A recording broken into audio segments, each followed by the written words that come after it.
Hey you, it's Reese, and we are not back with another word, but this did come to me, and actually I did see another prophetic word on it that kind of made me feel like I needed to speak on it, because a lot of times people will put God in a box. Oftentimes, religious people put God in a box and say things that he wouldn't do, or say things that that how do I want to say this? They'll say, "Oh no, God wouldn't do that. God wouldn't tell you that. God wouldn't have you do that." Or certain ways that he will and would bless you. They're like, "Oh no, God wouldn't work that way. God wouldn't, handle things that way. God wouldn't use that to bless you and stuff." And I'm like, how far is your walk? How far are you on your walk? And that's not to comfort anyone. That's not to put myself up there. That's not to put anyone's walk down. But before you come to me telling me what God didn't tell me, what God wouldn't have me do, what God wouldn't use to bless me, what God wouldn't pick out for me, because I'm guilty of it sometimes too. Like, oh, like I said, the dress in one of my videos, the dress for my birthday, he picked out. I was going to get a different dress, but they didn't have any more. And I was like, dang, okay, so I'm out of luck. This one was a little bit more expensive than what I wanted to pay. And plus there's a certain area on it that I was like, I don't know if I'm comfortable wearing that. God, like, it's not revealing and provocative. It's, it's sexy. And I was actually really surprised that that's the dress. And at first I was hesitant, like, I don't know if I'm gonna be comfortable in that. But that is part of the process and part of the walk too, is him bringing you out of your comfort zone and showing you. He's glowing you up. Okay. So anyway, hard cutoffs. God will have you do some hard cutoffs sometimes. And one of the hard cutoffs he had me do was with my eldest daughter. With my 2 grandbabies. I love them. I miss them. Oh, God. Sometimes the ones that are closest to us and that we love so dearly and so much, either their lifestyle or their mindset or just where they are in life aren't conducive with where God is trying to take you, or where God has you, or where God where his will is for you. And I'm not saying these are permanent cutoffs. Some cutoffs are permanent, some aren't. I know he's going to reunite me and my eldest baby. That is my heart right there. That is my firstborn. And Satan is definitely playing with her head and making her think that, I'm just doing this just to do this. And I went off to cuckoo and crazy land, and I just, not talking to her anymore because, he's playing with her mind.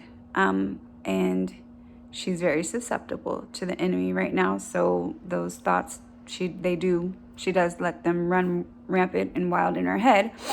And Satan has used her several times to attack me.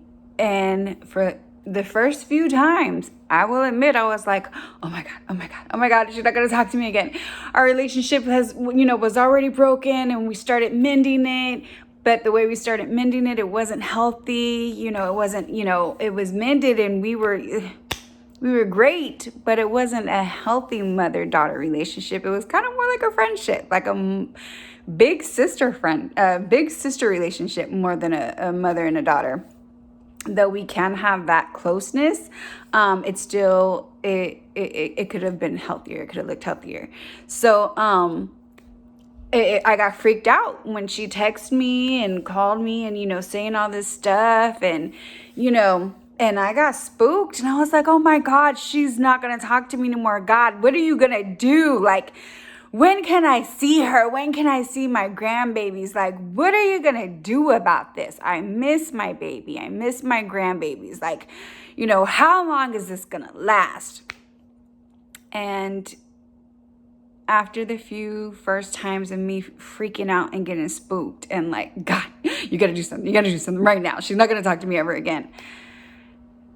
Now, if she has her moments, I pray on it and it still hurts. It still hurts when she has her moments and she sends me random texts and stuff.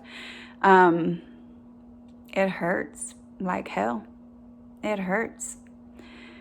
Man, it hurts. And the enemy sure does know who to use. She is one of his greatest weapons against me, and she doesn't even know that.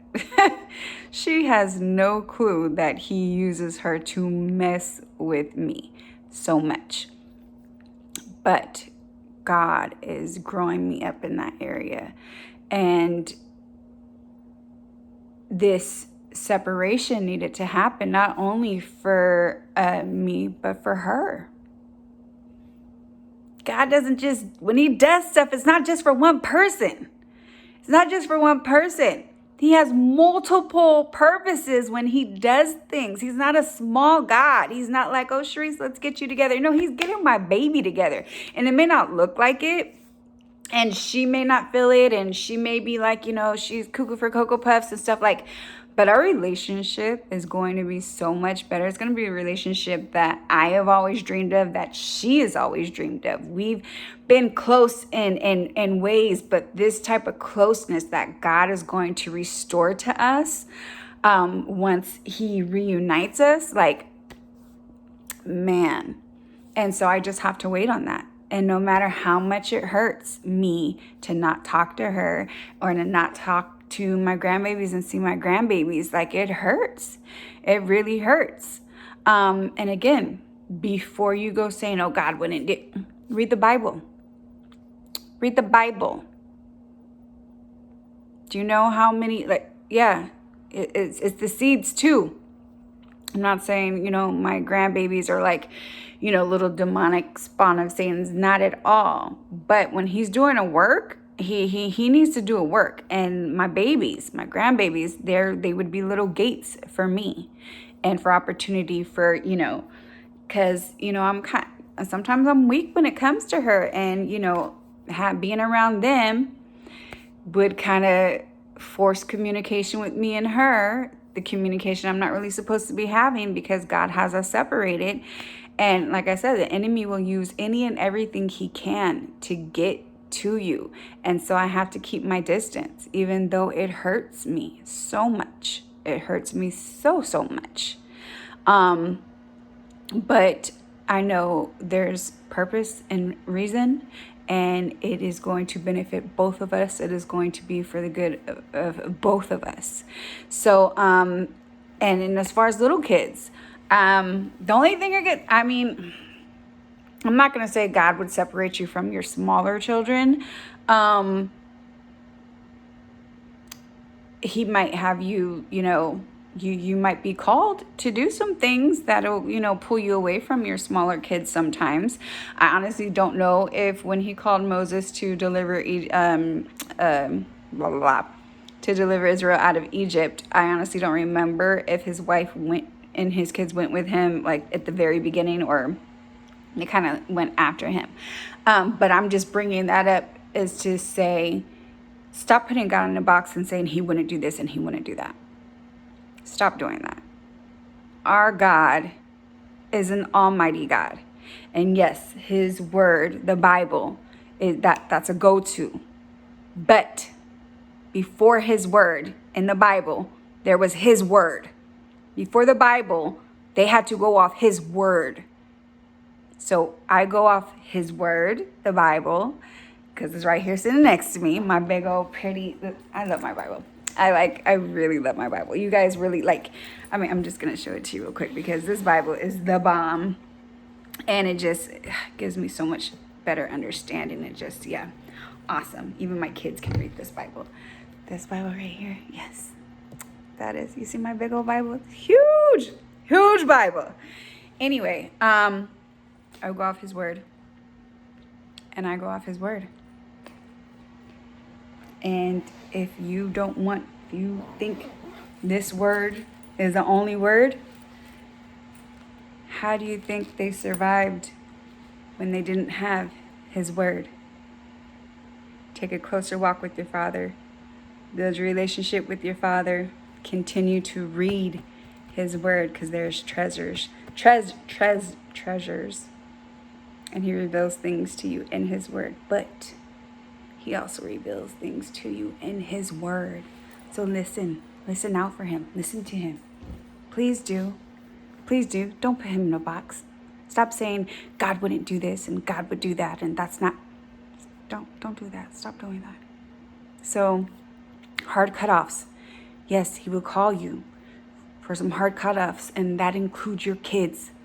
Again, I don't know about little kids. I don't know any testimonies where he's, had to take parents away from the smaller kids, at times. And, when you travel a lot and you're doing ministry and all that stuff, that might be the case too. Not, permanently, temporary. But yeah, he'll call you away from your older kids too. Don't be like Eli. That's his name, right? Eli broke his neck, fell back, broke his neck. Like my friend used to say, position does not give permission. So Eli gave his kids permission because they had position. He allowed them to stay doing God's work and in the simple and stuff, and they wasn't doing right, and he knew, but he allowed it because they were his sons. And God's like, oh no, you will not. So God is no respecter of man. He does not care. But he is doing something in this hard cutoff season between my eldest, my love, my big girl, my joy.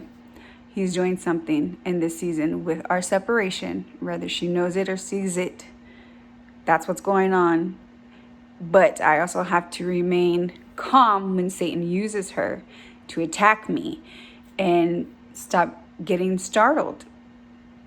And oh my God, she's not going to talk to me again. I'm never going to see her again.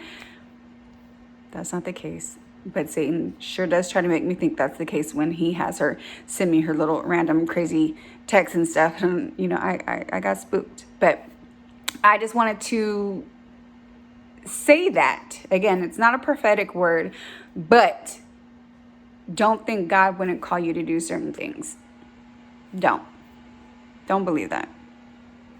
Don't believe that. All right, that's all I got for you on this one. Remember, till next time, God loved you then. No matter what you did back then, he loves you now. No matter what you're doing right now, and he'll love you in the future. No matter what you may do in the future, God loves you, and he calls you righteous. So stay righteous. All right, and I'm out. Bye.